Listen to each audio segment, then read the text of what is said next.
The test is in 4 parts: Part 1, Part 2, Part 3, and Part 4. Now look at Part 1. Part 1. You are going to hear a conversation about renting an apartment.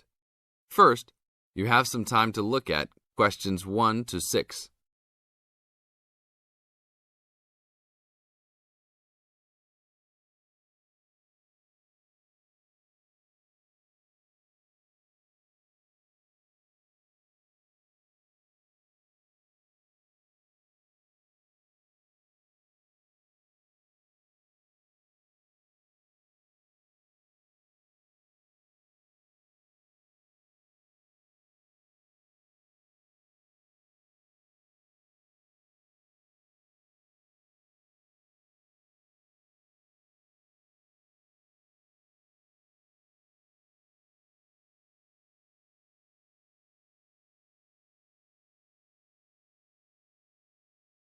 Now listen to the tape and answer questions 1 to 6. How can I help you, sir? Hi, I'm interested in renting an apartment in your building. Can you show me around inside? Sure, my pleasure. Do you know what kind of apartment you're looking for? I'm thinking of something for my best friend and I. The apartment doesn't have to be too big, just something comfortable for the two of us. I'm looking for a kitchen, 2 bedrooms and a bathroom, just something simple. Okay, well, let me show you what we have to offer.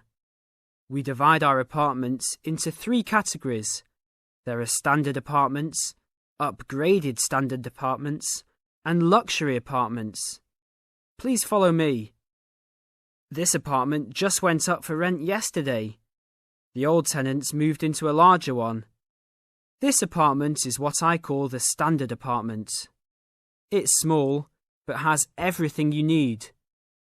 The kitchen comes with a refrigerator, an oven, and a stove. There is 1 bathroom with a shower, but no bathtub. The rooms are a good size, and both have their own closets. The living room has enough space for a couch. We will provide a television for you. These apartments are very popular with students because they are affordable and practical. Right now, we are renting these out for only $1,000 a month. I think this is a little bit on the small side. There's no space for a dining table or even for an extra desk.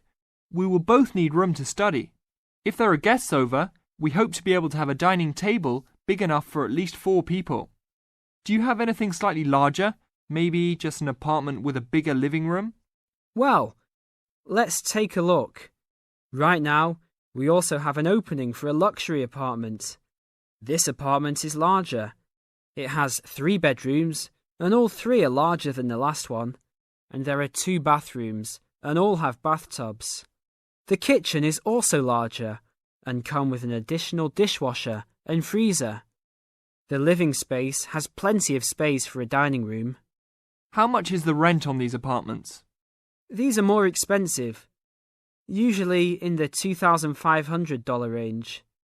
Don't forget that there is an additional bedroom, so you could find another roommate to lower the cost. I think that's a little bit on the expensive side. We don't really have the time to find another roommate, so it's probably better to stick with the 2-bedroom places. Is there anything between these 2? Come with me. I can show you this apartment right now. But there are people living in it. There are no more of these kinds of apartments available at this moment. But if you decide that you like it, I can put you on the waiting list. And as soon as we have openings, you will be contacted. Sure, let's take a look. This is the upgraded standard apartment. As you can see, it's larger than the other 2-bedroom apartment. There are 2 bedrooms and 2 bathrooms, 1 in each room. The living room comes with a television, but no furniture. The kitchen is around the same size as the other smaller apartment. The basic difference is the additional bathroom and larger living room. These rent for around $1,400. Now look at questions 7 to 10.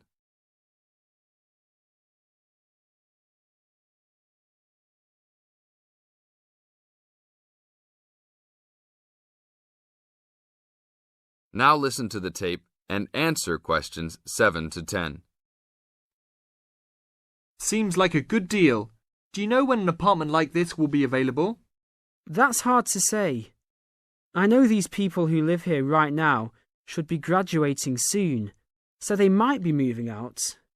Well, I guess I'll put my name on the waiting list. Hopefully there'll be an opening as soon as possible. That sounds like a good plan. I will notify you as soon as we have vacancies. You will have to leave us some information and a student identification number. Sure, no problem. My full name is Robert Jack Browning. Could I have your age, please? I'm 38. Your major? I'm studying biology. How about naming some of your hobbies? Fishing, golf, watching movies, and spending time with my family. Sounds like a good life. What is the price range of the apartment you are looking for? Somewhere between $1,000 to $1,500. Your student identification number, please. QS 45890. Could you repeat that? QS 45890. Lastly, could you leave us a phone number? Okay, it's area code 236 580 2287. Thank you very much. I will give you a call as soon as possible. That is the end of part 1. You now have half a minute to check your answers.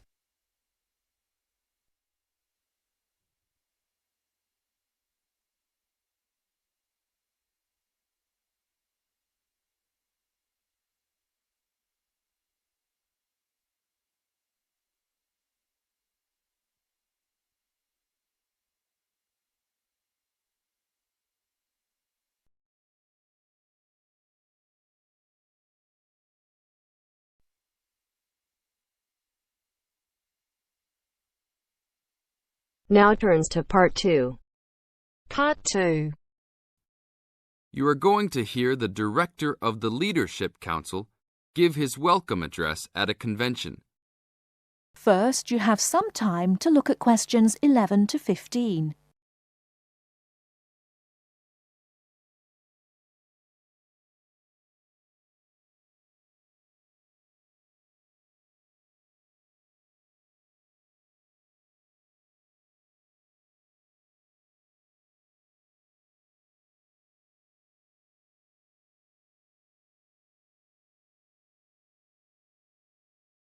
Now, listen carefully and answer questions 11 to 15.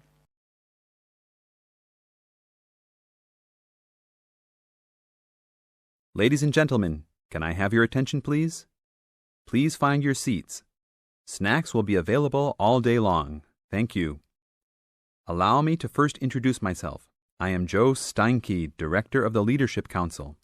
On behalf of the Organizing Committee for the 8th Annual Leadership Conference, I welcome you all to San Dimas, California, for a special session on postmodern solutions. We have people attending from as far away as Toronto, New York, and even the Bahamas. Frankly, I wish we had gone to you there. But we're very glad you're all here. Let me say further that this will be our largest conference yet. Registrations have far surpassed our expectations. For the first 3 days, we will be hosting more than 325 participants for lectures and workshops. Another 100 will be joining us for our final 2 days and culminating session on Friday evening. We also have a larger selection of seminars than ever, a total of 32. Because we know that you all will want to attend a few special sessions, we will repeat key seminars each day. So there will actually be 38 sessions. I'm sure you will all be pleased with the content and the quality of speakers.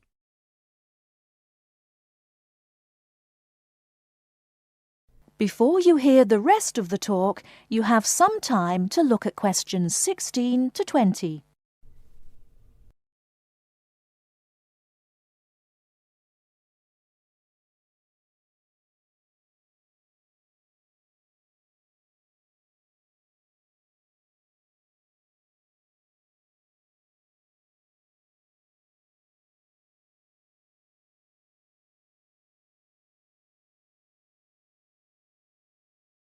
Now listen and answer questions 16 to 20.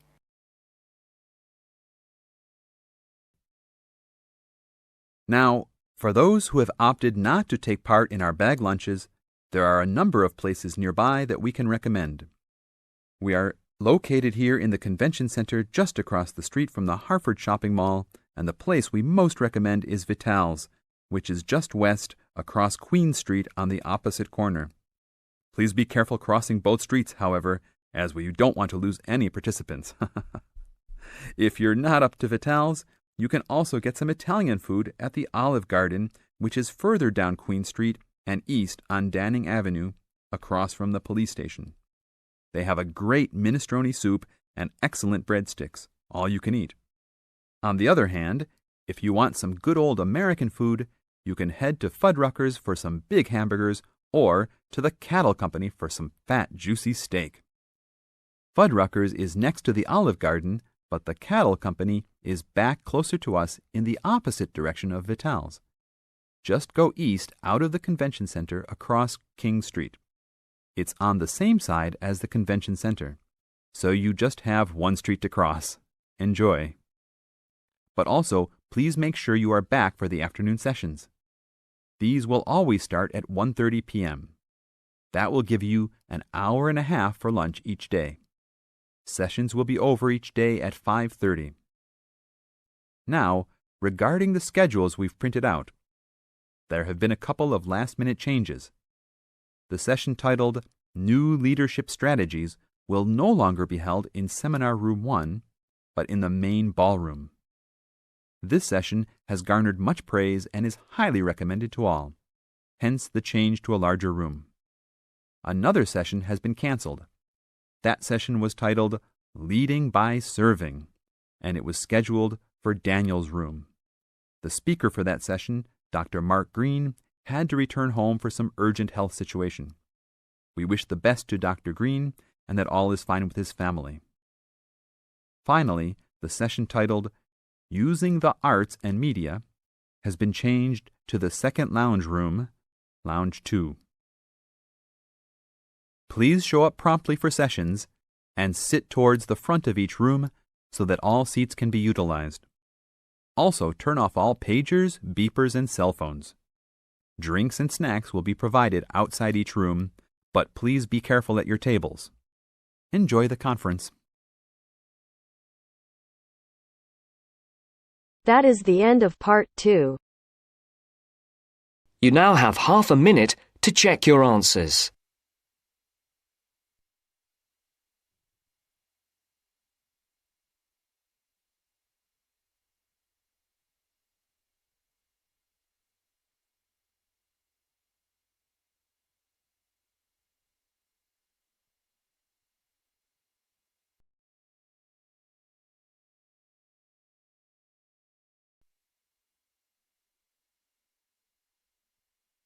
Now turns to part 3. Part 3. You will hear part of a radio program about do-it-yourself house painting. First, you have some time to look at questions 21 to 24.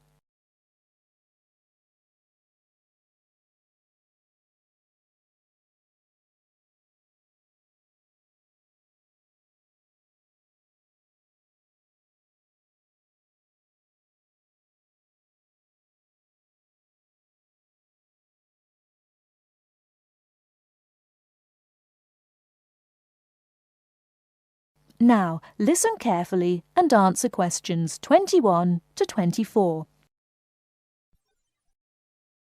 Good morning, everyone, and welcome to our weekly series on home improvements.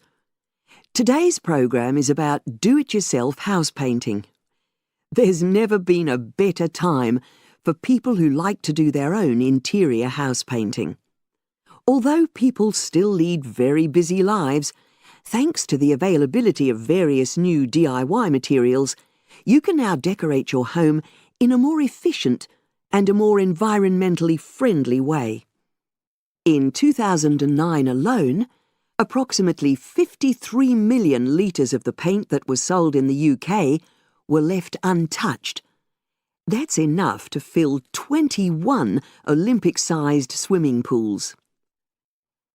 It's easy to overestimate how much paint you'll need to decorate your room if you use guesswork. And if you know exactly how much paint is needed, you avoid unnecessary waste. There are automatic paint calculators available now. Most of the major paint manufacturers provide them. Look on their websites or just Google paint calculator and see what comes up. Then simply measure the circumference and height of the room in metres, enter this into the calculator along with the type of surface you're painting, and it will tell you how many litres of paint you'll need. But if you do end up with leftover paint, you can donate it to an organisation like Community Repaint. They will take the paint from you and redistribute it to local charities and voluntary organisations, so it goes to a good home. You can find more information about Community Repaint on communityrepaint, all one word, .org.uk.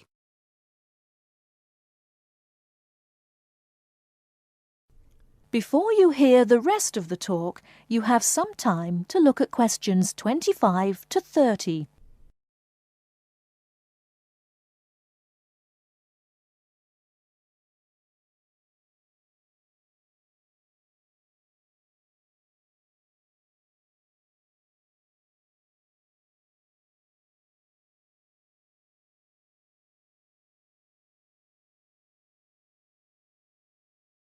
Now listen and answer questions 25 to 30.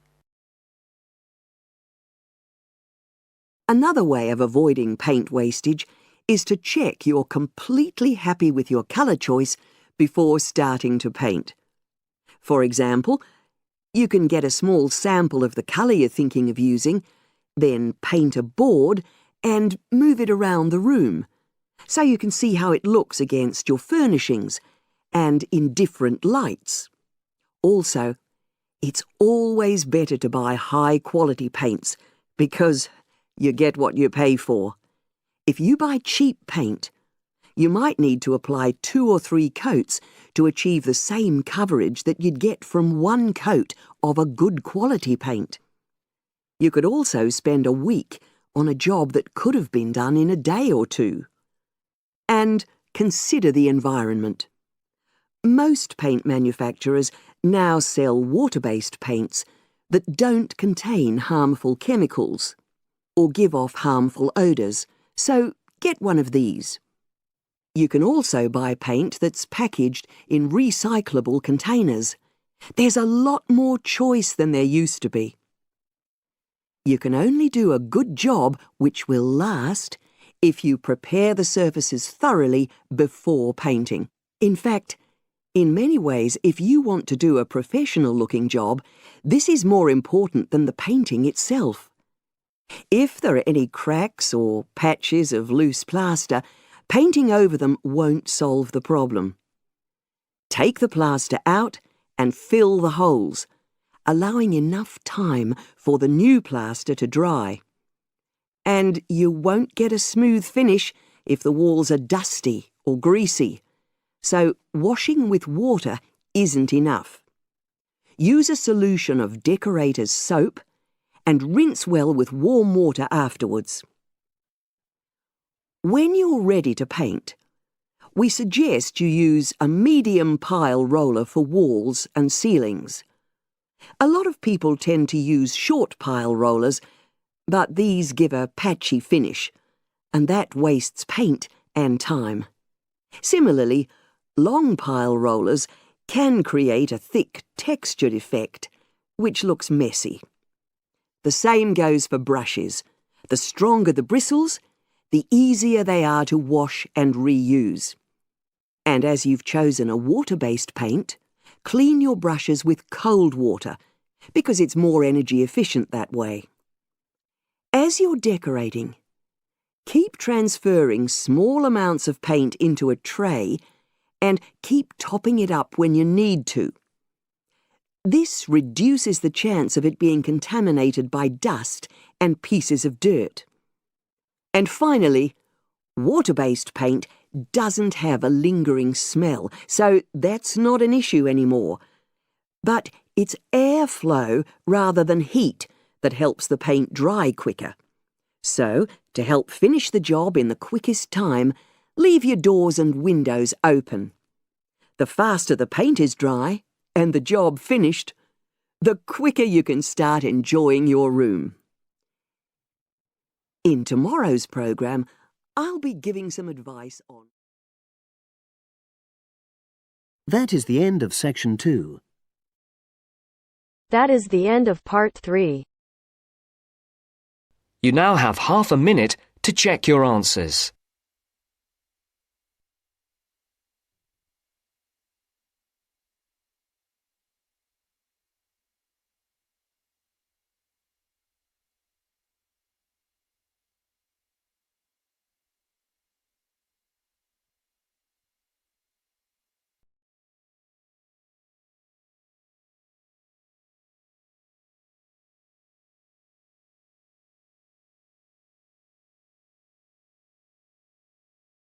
Now turns to part 4. Part 4. You'll hear a teacher talking about several British art galleries. First, you have some time to look at questions 31 to 33.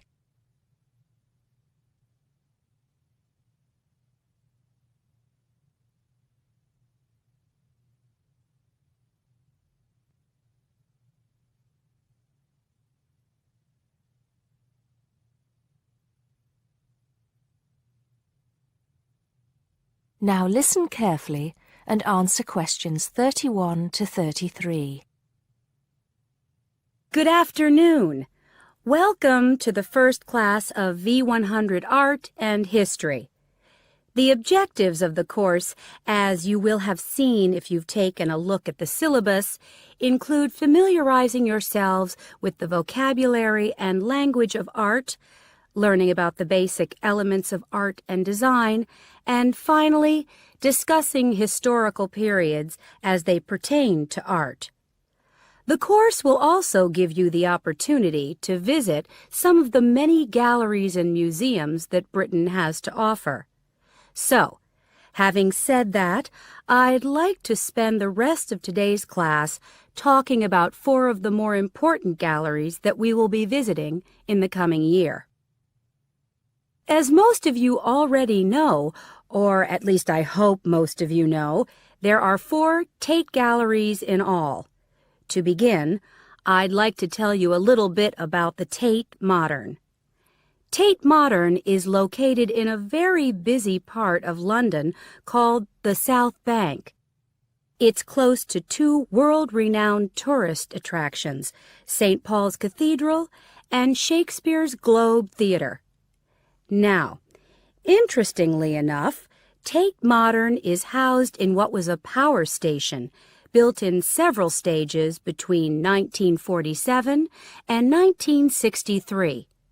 It was closed down in 1981 and reopened as a gallery in the year 2000.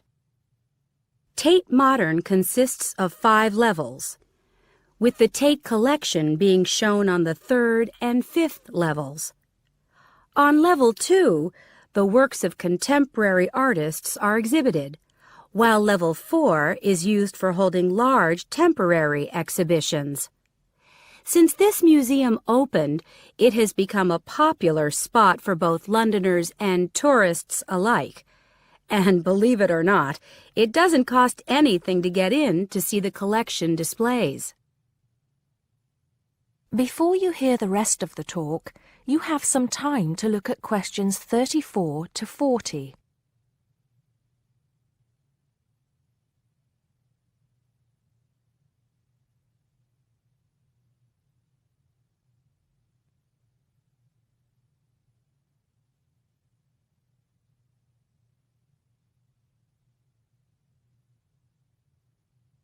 Now listen and answer questions 34 to 40.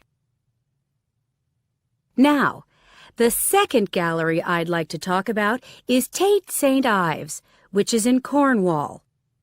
It was built on the site of a gasworks, and it overlooks Porthmeor Beach. Tate St. Ives is housed in a 3-story building that was designed by the architects Evans and Shalliff. It was established in 1993, 7 years before Tate Modern was opened, and the gallery exhibits the works of modern British artists, including members of the St. Ives School, a group of artists living and working in the area from the 30s onwards. In later lectures, we'll be looking at the work of some of the artists who belong to that group and the ways in which they influenced each other. Okay, am I going too fast for any of you? No? Good. Next, I want to talk about Tate Britain, which is a gorgeous gallery situated right in the heart of Westminster. Tate Britain was the first of the 4 Tate galleries to open, and it was established in 1897. It was built on the site of an old prison, and when it first opened its doors, it was called the National Gallery of British Art. Later, it became known as the Tate Gallery, after the man who founded it, Sir Henry Tate. During its lifetime, Tate Britain has been damaged twice, once by floodwaters from the River Thames, and once by bombings during World War II. This gallery has an interesting range of exhibitions of historic and modern art from 1500 up to the present day. Now, the last gallery I'd like to tell you about is called Tate Liverpool. It's not hard to figure out where this gallery is located, is it? It was opened in 1988 to exhibit displays from the Tate collection, and it also has a program of temporary exhibitions. Tate Liverpool is housed in what was once a warehouse, and for some years it was one of the biggest galleries of modern and contemporary art in the UK. Well, that's a brief overview of just a few of the galleries we'll be visiting. I'd like now to look in a little more detail at what you can expect to see in each of these galleries, starting with Tate Britain. That is the end of part 4. You now have half a minute to check your answers.